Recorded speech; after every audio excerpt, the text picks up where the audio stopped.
మన స్టూడియోలో senior journalist Bharadwaj గారు ఉన్నారు.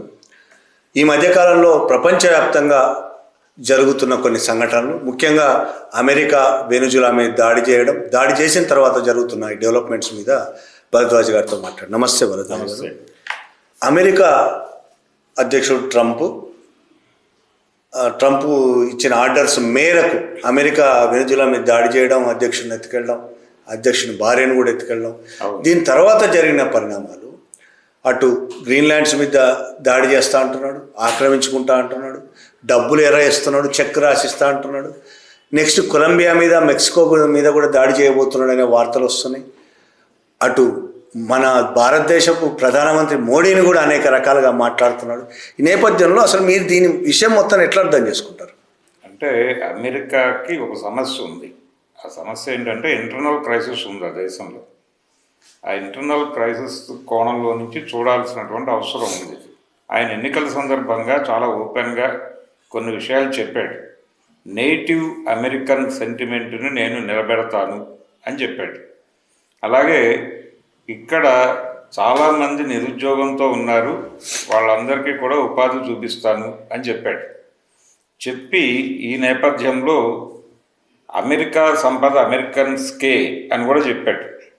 చెప్పి అవుట్ సోర్సింగ్లు ఉండవు, అలాగే విదేశీ వలసలని నేను నిరోధిస్తాను అని చెప్పడం మాత్రమే కాకుండా ఆ దేశంలో ఉన్నటువంటి చాలామందిని, ఇప్పుడు గ్రీన్ కార్డును కూడా ఏదో రీషఫుల్ చేయాలనేటువంటి ఆలోచనతో ఉన్నాడు ఆయన.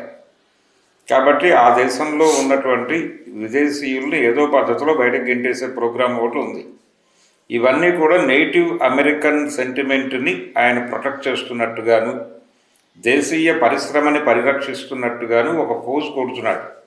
కానీ ఇదే సందర్భంలో అమెరికన్ ఇండస్ట్రీ నుంచి కూడా ఆయన మీద ఒత్తిడి ఉంది. వాళ్ళ గొడవ ఏంటంటే, ఇక్కడ లేబర్ని తీసుకుంటే మాకు ఖర్చు పెరుగుతుందని కదా మేము అవుట్ సోర్సింగ్కి వెళ్తోంది, కానీ నువ్వు ఇప్పుడు మళ్ళీ ఈ వీళ్ళ కోసం అని చెప్పి అవుట్ సోర్సింగ్ కట్ చేస్తాము, ఇవన్నీ మాట్లాడితే వలసలు నిరోధిస్తాము, ఇవన్నీ చేస్తే మాకు చీప్ లేబర్ దొరకదు. ఇప్పుడు ఇండియా లాంటి కంట్రీతో ఎందుకు కలుస్తున్నారు వాళ్ళు, ఇక్కడికి ఎందుకు అవుట్ సోర్సింగ్ ఇస్తున్నారు అంటే చీప్ లేబర్, తక్కువ డబ్బుల్లో పని అయిపోతుంది. ఇది నువ్వు కట్ చేసేస్తే ఎలా మేము ఇబ్బంది పడతాము. మేము అమెరికన్ కంపెనీయే కావచ్చు, కానీ మాకు చీప్ లేబర్ కావాలి. నువ్వు కాస్ట్లీ లేబర్ వైపు మమ్మల్ని నడిపించకు నీ పొలిటికల్ దీంతో అని చెప్పడంతో కొన్ని షరతుల మేరకు మళ్ళీ అవుట్ సోర్సింగ్ నడుస్తోంది. లేకపోతే మన హైటెక్ సిటీలో చాలా కంపెనీలు తాళాలు వేయాల్సినటువంటి పరిస్థితి వచ్చి ఉండేది. ఈ గందరగోళం అంతా ఉంది అమెరికాలో. మనకు ఒక పాత సామెత ఉంది, పిరికివాడి కంటే క్రూరుడు ఉండడు అని. ఈ పిరికితనం అనేటువంటి దానిలో నుంచి పుట్టిన క్రూరత్వంలో నుంచి వాడు ప్రపంచం మీద దాడులు మొదలుపెట్టి అమెరికన్ ఇమేజ్ని కాపాడుతాను అని మాట్లాడుతున్నాడు. ప్రపంచ పోలీస్ అనేటువంటి ఒక ఇమేజ్ ఉంది అమెరికాకి. ఈ ప్రపంచ పోలీస్ అనేటువంటి ఇమేజ్ని నిలబెట్టుకునే ప్రయత్నంలో భాగంగా రిసోర్సుల్ని మొత్తాన్ని తన కంట్రోల్లో పెట్టుకునేటువంటి ప్రయత్నం. ఆయిల్ నిల్వలు కాదు, ఆయిల్ నిల్వల కంటే కూడా ప్రతి దేశంలోనూ ఉన్నటువంటి సంపద మొత్తం తన అదుపు ఆజ్ఞల్లో ఉండాలి అనే కార్యక్రమం. అది భారతదేశం కావచ్చు, లేకపోతే మీరన్నట్టుగా గ్రీన్లాండ్స్ కావచ్చు, గ్రీన్లాండ్స్ మీదుగా డెన్మార్క్ మీదుగా యూరోపియన్ యూనియన్ మీద కూడా దౌర్జన్యం చేసే పద్ధతిలో అతని కదలికలు ఉన్నాయి. అంటే ఫిన్లాండ్లు ఇవన్నీ టోటల్ ప్రపంచాన్ని భయపెట్టేటువంటి ప్రయత్నంలో ఉన్నాడు ఆయన. తను భయపెడుతున్నటువంటి సందర్భంలో తనకి ఎదురుకుండా నిలబడి మాట్లాడే పరిస్థితి ఎవరికీ లేదు అనే కాన్ఫిడెన్స్ కూడా ఉంది అతనికి.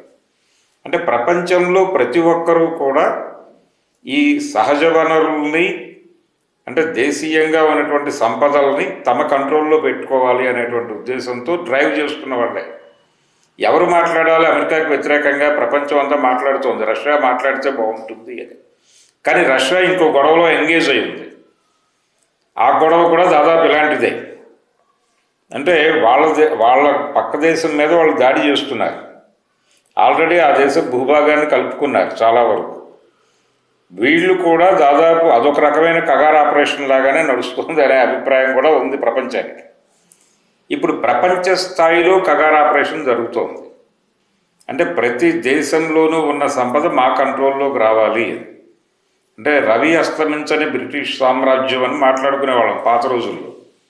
ఆ రోజుల్లో రాజకీయ అధికారంతో సహా వాళ్ళ సార్వభౌమాధికారం నడిచేది. ఇప్పుడు ఫ్రాంచైజీ సిస్టమ్ తీసుకురావాలి అనుకుంటున్నాడు ఆయన. ఇప్పుడు వెనిజులాలో నడిచింది అదే. అంటే అక్కడ ఉన్నటువంటి మధులోని అతని వైఫ్ని తీసుకెళ్ళడం ద్వారా, ఆవిడ కూడా నాయకురాలి, వాళ్ళిద్దరిని లిఫ్ట్ చేయడానికి ముందు చావేజ్ ఇచ్చినటువంటి ఒక ఇది ఉంది 23 ఏళ్ల క్రితం. ఆయన దేశీయ పరిశ్రమలన్నింటినీ జాతీయకరణ చేశాడు, నేషనలైజ్ చేశాడు. నేషనలైజ్ చేసిన తర్వాత జాతి ప్రయోజనాల కోసమే అని చెప్పాడు. ఈ నేషనలైజ్ చేయటము అనేది తప్పు అనేది జనాల్లో విపరీతంగా పంపు చేస్తున్నారు వీళ్ళు. అంటే ఓపెన్గా ఉండాలి, సంపద అందరికీ అందాలి అని చెబుతూ ఈ ప్రైవేటైజ్ చేయటం ద్వారా అందరికీ సంపద, అందరినీ భాగస్వాములు చేయటం. చంద్రబాబు నాయుడు గారు తరచూ మాట్లాడతాడు సంపద పెంచుతాను అని.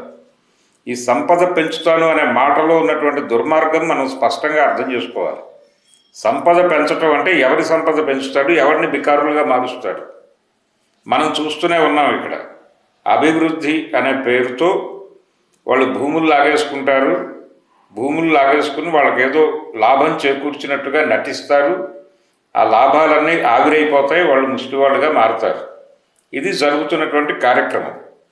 ఇదే కార్యక్రమాన్ని ఆయన ప్రపంచవ్యాప్తంగా అమలు చేసేటువంటి కార్యక్రమంలో ఉన్నాడు ట్రంప్ గారు.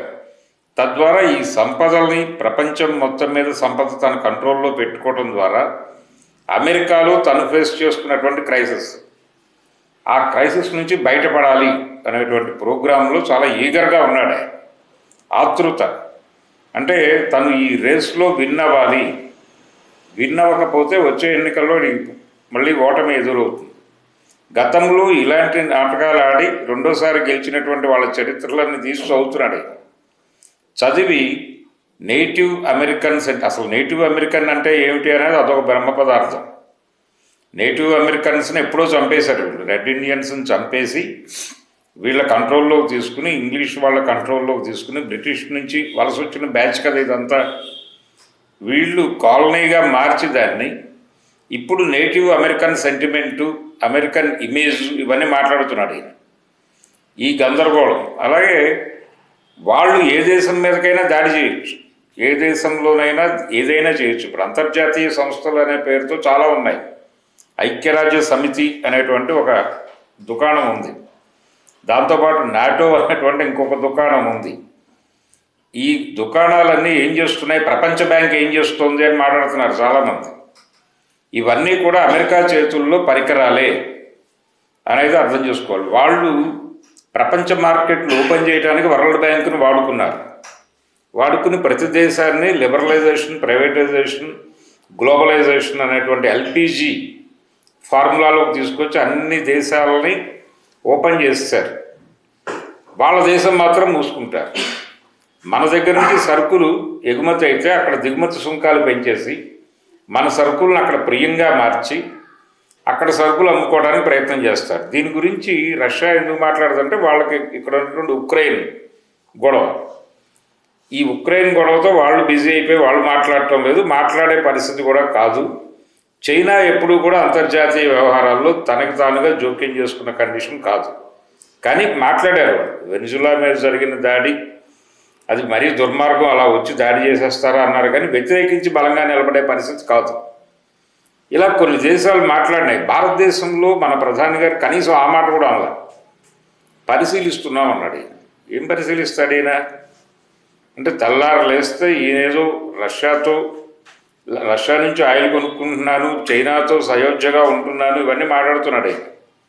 కానీ ఇవన్నీ కూడా ట్రంప్ గారికి చెప్పి చేస్తున్నటువంటి పనులే అనేది ప్రపంచం అర్థం చేసుకోవాలి. నరేంద్ర మోడీ గారు ఆయన ఏ పని చేసినా, ఆయన పైకి ఎంత గంభీరంగా ఉన్నా కానీ ఆయన ట్రంప్ అదుపాజ్ఞల్లో ఉన్నాడు అనేది వాస్తవం. అమెరికా అదుపాజ్ఞల్లో ఆయన ప్రతి కదలిక నడుస్తుంది. ఈరోజు పొద్దున్నే లేచి ఏం మాట్లాడాలో ఆయన అడిగి మాట్లాడతాడు.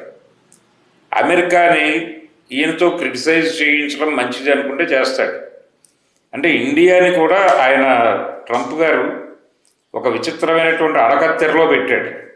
ఆ అడకత్తెర ఏంటంటే, బంగ్లాదేశు, పాకిస్తాను, చైనా ఈ దేశాలన్నింటిలోనూ నేను ఏదో పద్ధతిలో నీకు ఇబ్బందికరంగా ఆపరేషన్ నడపగలను అని భయపెట్టి టెర్రరైజ్ చేసి ఒక్కొక్క కత్తి వాళ్ళకి ఇండియాని ఒక కత్తిగా మార్చి వీళ్ళకి పాకిస్తాన్ ఒక కత్తిగా మార్చి ఇలా ఒక అంతర్జాతీయ స్థాయిలో రకరకాల కుట్రలు చేసి ప్రతి దేశము తన కోసం ఉండాలి, ఏ దేశానికి తాను ఏమి ఇవ్వకూడదు. అంటే ఇది ఎలా తయారైందంటే మీ ఇంటికి వస్తే ఏమిస్తావు, మా ఇంటికి వచ్చేటప్పుడు ఏం తెస్తావు అనే పద్ధతిలో తయారైంది అమెరికా.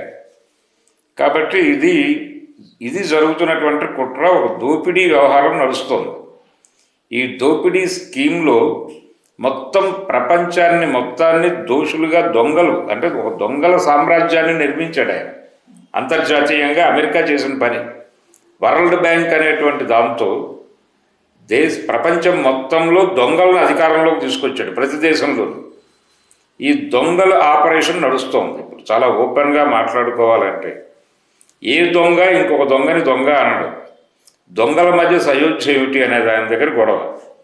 ఇప్పుడు చావేజ్నేమో సోషలిస్ట్ అని చెప్పి మధురోని తీసుకెళ్లి లోపలేసి, అంటే కమ్యూనిజం పట్ల అమెరికన్ ప్రజలలో ఉన్నటువంటి వ్యతిరేకత, ఆ వ్యతిరేకతను కొన్ని దశాబ్దాలుగా వాళ్ళు పెంచి పోషిస్తూ ఒక కమ్యూనిస్టు నాయకుడిని తీసుకొచ్చి లోపలేశారు అనేటువంటిది అమెరికన్ ఇమేజ్ని పెంచే విషయంగా భావిస్తున్నాడు ఆయన.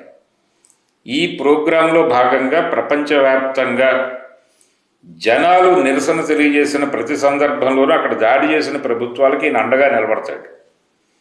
ఇప్పుడు ప్రపంచవ్యాప్తంగా కగారు జరుగుతోంది అనే అర్థం చేసుకోవాల్సినటువంటి పరిస్థితి. భారతదేశంలో ఎలాగైతే సహజ వనరులన్నీ కార్పొరేట్ల కౌగిలిలోకి తీసుకెళ్ళి ఇక్కడ వాటి మీద ఆధారపడి ఉన్న జీవితాల మొత్తాన్ని రోడ్డు మీద పాడేస్తున్నాడు, ఈ ప్రోగ్రాంకి మద్దతు అక్కడి నుంచి ఉంది ఆయనకి, కార్పొరేట్ల వైపు నుంచి ఉంది. కార్పొరేట్లను ఫెసిలిటేట్ చేసే ఏజెన్సీలుగా ప్రభుత్వాలు మారిపోవడం, ఈ మారిపోతున్న క్రమం మొత్తాన్ని అంతర్జాతీయ స్థాయిలో నిర్వహిస్తున్నటువంటి అమెరికన్ స్టైల్, ఇది ఇప్పుడు ప్రపంచం ముందు చాలా నగ్నంగా నిలబడి ఉంది.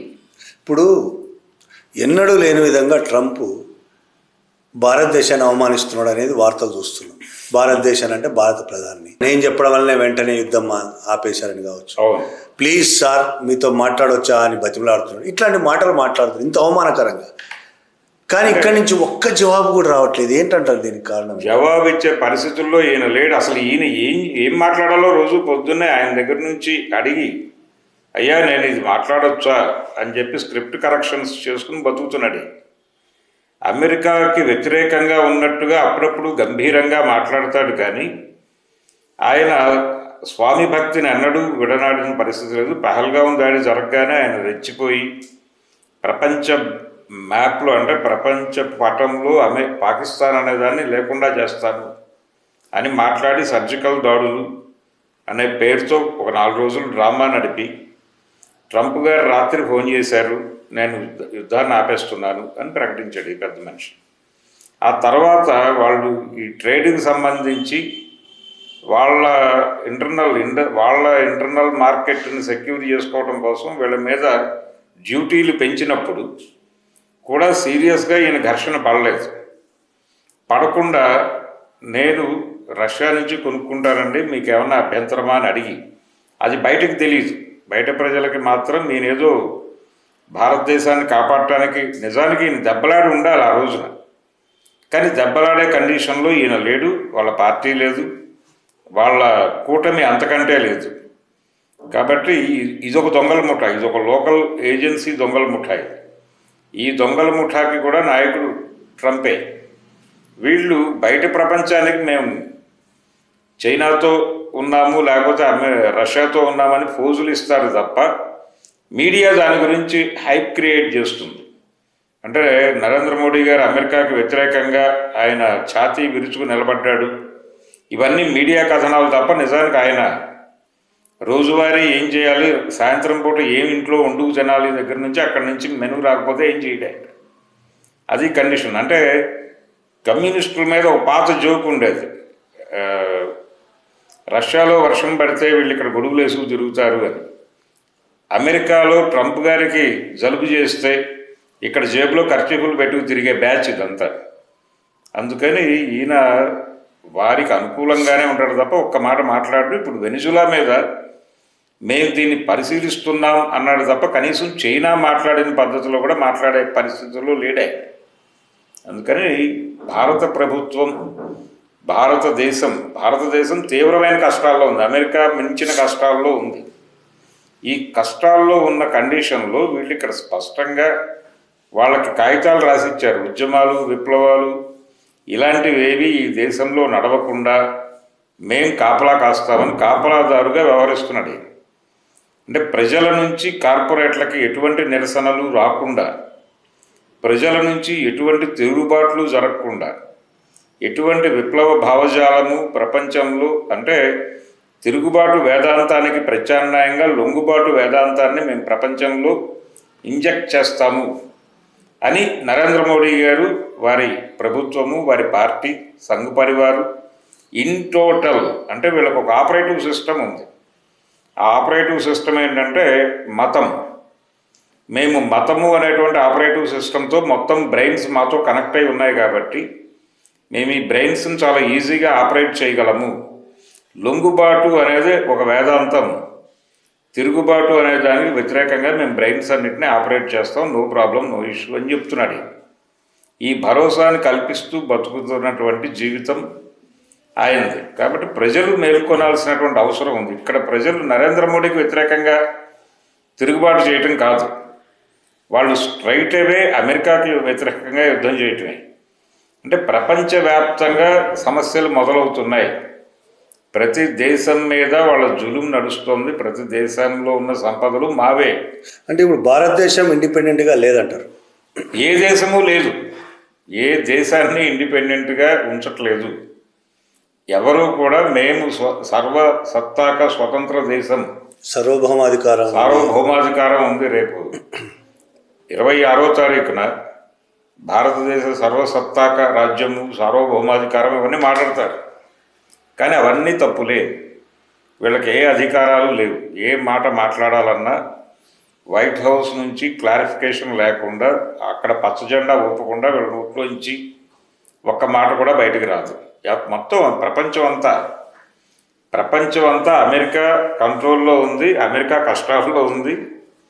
అమెరికా కష్టాలని ప్రపంచానికి పంచే ప్రయత్నం చేస్తున్నాడు. గతంలో అమెరికాను ధీటుగా ఎదుర్కోవడానికి రష్యా ఉండేది. గతంలో యుఎస్ఎస్ఆర్, సోవియట్ రష్యా. ఆ తర్వాత విడిపోయిన తర్వాత అసలు ఇప్పుడు అమెరికాకు వ్యతిరేకంగా నిలబడగలిగే, ధైర్యంగా నిలబడగలిగే ఒక దేశం కానీ ఒక కూటమి కానీ ఉన్నాయా? లేదు, కూటమి లేదు. దేశం ఆ రోజున కూడా నిజానికి సోవియట్ రష్యా అమెరికా ప్రయోజనాలని వ్యతిరేకిస్తూ తను ఒక కూటమిని నిర్మించుకునే ప్రయత్నం చేసింది. అంటే దాన్ని ఒక రకంగా సోషల్ సామ్రాజ్యవాదం అనేవాళ్ళం మనం. ఆ సోషల్ సామ్రాజ్యవాదం నడిచింది అంతే తప్ప సీరియస్ ఫైట్ కదా. ఇప్పుడు ఉక్రెయిన్లో జరుగుతున్న గొడవ కూడా అదే. వీళ్ళు కూడా అక్కడ సహజ వనరులు తమ కంట్రోల్లోకి తీసుకోవడానికి అదొక తరహా కగార్ ఆపరేషన్ అనే మాట్లాడుతున్నారు. కాబట్టి ప్రపంచంలో ప్రతి కష్టానికి పక్కవాడిని దోచుకు బతకటమే ప్రోగ్రామ్గా మారింది.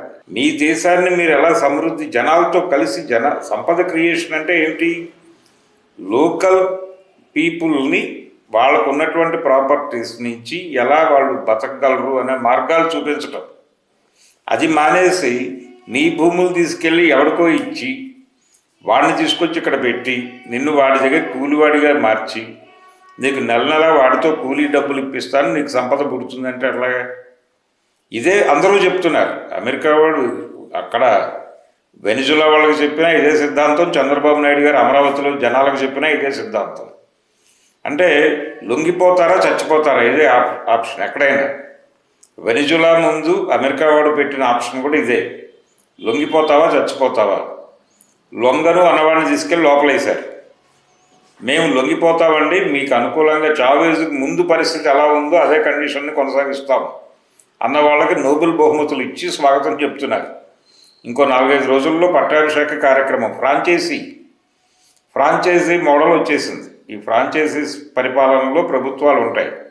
ఎవరైనా తల ఎగరేస్తే వాళ్ళ తల కొట్టేసి అక్కడ ఫ్రాంచైజీగా ఎవడొస్తాడో వాడిని పెట్టడం. అంటే రావణ బ్రహ్మని చంపేసి విభీషణుడికి రాజ్యం అప్పచెప్పడం అనే కార్యక్రమం రాముడు ఎలా చేశాడో అదే పద్ధతిలో ఇప్పుడు అమెరికా ప్రపంచ రామాయణాన్ని రచిస్తోంది. భారతదేశంలో కూడా ఆర్ఎస్ఎస్, మోడీ, బీజేపీ అదే ఫ్రాంచైజీలు నడిపిస్తున్నట్టుంది కదా. వీళ్ళందరూ విభీషణ సంతతి. ఈ మొత్తం విభీషణ సంతతి. వీళ్ళందరూ లొంగుబాటు వేదాంతాన్ని చదువుకున్నారు. లొంగుబాటు వేదాంతాన్ని ఎవరైనా పాటించకపోతే వాళ్ళని నిర్దయగా చంపేయడం తప్పు కాదు. ఇది అంటే వాళ్ళ ప్రయోజనాలే దేశ ప్రయోజనాలు. అంటే ఒక మతం తాలూకా దేశభక్తి ఇంకో మతానికి ప్రాణ సంకటం అని పాత రోజుల్లో బాలగోపాల్ అన్నాడు. దాదాపు అదే కండిషన్ ఇప్పుడు. వీళ్ళ దేశభక్తి ప్రజల దేశభక్తికి ఆటంకంగా మారిపోతుంది. వీళ్ళ దేశభక్తి వేరు, ప్రజల దేశభక్తి వేరు. ఇలాంటి ఒక గందరగోళాన్ని క్రియేట్ చేసి మొత్తంగా పీడిత ప్రజలందరూ ప్రపంచవ్యాప్తంగా ఏకం కావాల్సినటువంటి ఒక అనివార్య స్థితిని క్రియేట్ చేసే పద్ధతిలో అమెరికా మూమెంట్స్ ఉన్నాయి. కాబట్టి ఇప్పుడు ఈ పోరాట విరమణ చేయాలి, ఎవరూ మాట్లాడకూడదు, అందరూ నోర్లు మూసుకుని ఉండాలి, జరుగుతున్న దానికి అనుకూలంగా వ్యవహరించడం అదొకటే మార్గము అని మాట్లాడుతున్న వాళ్ళందరూ ఈ పరిస్థితిని గమనిస్తే వాళ్ళకే అర్థమవుతుంది ఏం చేయాలో. అంటే ఇప్పుడు ఖచ్చితంగా ప్రతి చోట పొయ్యి రాజేయాల్సినటువంటి అవసరం ఉంది. ఈ పొయ్యి రాజేయటము ఈ అంతర్జాతీయ స్థాయిలో ఈ రాజేసిన పొయ్యిలన్నిటినీ కోఆర్డినేట్ చేయడం ద్వారా మాత్రమే విముక్తి సాధ్యం అవుతుంది తప్ప మామూలు స్థితిలో లేదు. ఇదివరకటి కంటే ఇప్పుడు చాలా ముదిరింది వ్యవహారం. ఈ ముదిరిన వ్యవహారాన్ని ప్రపంచానికి అర్థం చేయించాల్సినటువంటి బాధ్యత ప్రపంచ కమ్యూనిస్టుల మీద ఖచ్చితంగా ఉంది. ఇది మాట్లాడటం తప్ప ఇంకో పని లేదు. ఇప్పుడు అర్జెంటుగా రంగంలోకి దిగాల్సిన అవసరం ఉంది. అందరూ ఇతర పనులు ఆపేసి మరి వీళ్ళని కూడా అంటే ఇప్పుడు వీళ్ళని కూడా కొనుగోలు చేయడానికి వాళ్ళు రంగంలోకి దిగిపోయారు డబ్బు మూటలతో. ఎవడైనా వ్యతిరేకంగా మాట్లాడితే వాడిని కొని దొడ్లో కట్టేయండి అని చెప్పి ఆల్రెడీ వెనిజులాలో మొదలైంది. వెనిజులాలో వాళ్ళు చాలామందిని కొనుగోలు చేశారు. ఏది ఆయన పార్టీలోనే. ఇప్పుడు ఆయన్ని తీసుకెళ్లే టైంలో ఆయన వ్యక్తిగత భద్రతా సిబ్బంది అంతా ఏమైపోయింది, వాళ్ళందరినీ ముందే కొనేశారు. ఆ రోజు సాయంత్రం ఆయన భద్రంగా గదిలోకి వెళ్ళారా లేదా అని చెక్ చేసుకున్నటువంటి ఆయన బాడీగార్డ్స్కి తెలుసు ఇంకో గంటలో ఈయన లిఫ్ట్ చేయబోతున్నారు అనే విషయం ఆయనకు తెలియదు. కాబట్టి ఈ లెవెల్లో వాళ్ళు ప్రతి చోట కొనుగోళ్లు జరిపేస్తున్నారు. ఈ కొనుగోళ్లు జరపటం అనే కార్యక్రమాన్ని కూడా ఎక్స్పోజ్ చేయాల్సినటువంటి అవసరం ఉంది. వీళ్ళు ఎంత దుర్మార్గంగా అబద్ధాలు ఆడగలరంటే అమెరికా వాళ్ళు సద్దాం హుస్సేన్ని చంపే ముందు ఆయన దగ్గర జీవరసాయన ఆయుధాలు ఉన్నాయని ప్రచారం చేశారు. చేసి ఆ దేశం మీద దాడి చేశారు. ఆయన్ని కస్టడీలోకి తీసేసుకున్నారు, తీసుకెళ్ళి కోర్టులో పడేశారు. ఫైనల్గా ఆయన మీద ఒక జడ్జిమెంట్ ఇచ్చి చంపేశారు. చంపేసిన తర్వాత 2 నెలలకి మళ్ళీ అమెరికానే చెప్పింది జీవరసాయన ఆయుధాలు లేవు ఆయన దగ్గర అని. ఏవి ఉన్నాయని చెప్పి మీరు చంపారో అవి లేవని అప్పుడు చెప్పడం ఏమిటి? ఎంత దుర్మార్గం అది. ఇది మాత్రమే కాదు, బిన్ లాడెన్ మీద దాడి చేసినప్పుడు కూడా ఆ దేశంతో ముందుగా చెప్పారా లేదా అనేది కూడా సంబంధం లేదు. వాళ్ళు కనీసం నోరు తెరిచి మా దేశంలోకి ఇలా అక్రమంగా చొరబడ్డారేమిటి, మా దేశంలో ఉన్నటువంటి వ్యక్తిని మీరు ఎలా చంపుతారో అక్కడి నుంచి వచ్చి అని నోరు తెరిచి అడిగే కండిషన్లో ఆ దేశం లేదు పాకిస్తాన్. వాళ్ళు స్ట్రైట్ అవే ప్రపంచంలో ఎక్కడికైనా వెళ్ళిపోయి ఆన్ ఆఫ్ వేసడం. పైగా ఒక దుర్మార్గం ఏంటంటే ఇతన్ని కస్టడీలోకి తీసుకునేటప్పుడు మధురోని ఈ మొత్తం లైవ్ కెమెరాలు పెట్టి వైట్ హౌస్లో లైవ్ ఇచ్చారు. అంటే ఒక పైశాచిక ఆనందం అనుభవిస్తున్నటువంటి కండిషన్లో ట్రంప్ గారు మాత్రమే కాదు, అమెరికన్ ప్రెసిడెంట్లు అయిన వాళ్ళ ప్రతి ఒక్కరికి కూడా ఈ జాడ్యం ఉంది. గతంలో బిన్ లాడెన్ని మీద దాడి జరిపిన సందర్భంగా ఆపరేషన్ మొత్తం కూడా వైట్ హౌస్లో లైవ్ టెలికాస్ట్ చేశారు.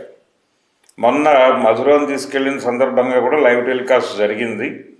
ఇలా ప్రపంచంలో ఎవరినైనా సరే, ఎవరి ఇంటి మీదనైనా సరే నేరుగా అమెరికన్ పోలీసులే దాడి చేసి అరెస్ట్ చేసి తీసుకెళ్ళినా అడిగే పరిస్థితి లేదు, జ్యూరిస్డిక్షన్స్ లేవు.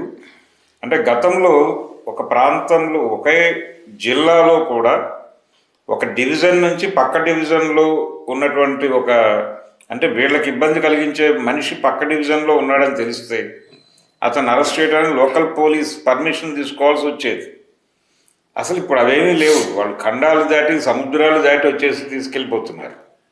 అదేదో దగ్గరలో ఉన్నటువంటి దేశంగా చూస్తున్నాం. కానీ రేపు పొద్దున ఇండియాలో హైదరాబాదులో ఉన్నవాడు ఎవడో వ్యతిరేకంగా మాట్లాడుతున్నాడు మనకేను నేరుగా తీసుకెళ్ళిపోయినా అడ్డుకునే పరిస్థితుల్లో వీళ్ళు ఎవరు లేరు ఇక్కడ.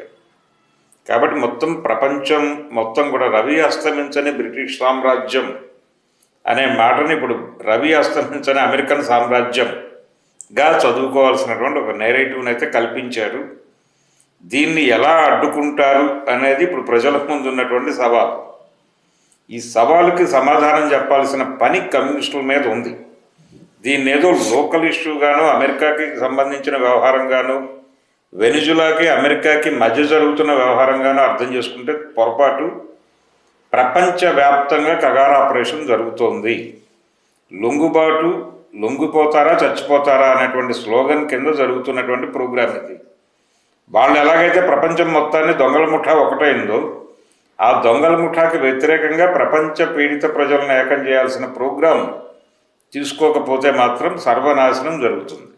థ్యాంక్ యూ అండి. థ్యాంక్ యూ భరద్వాజ్ గారు.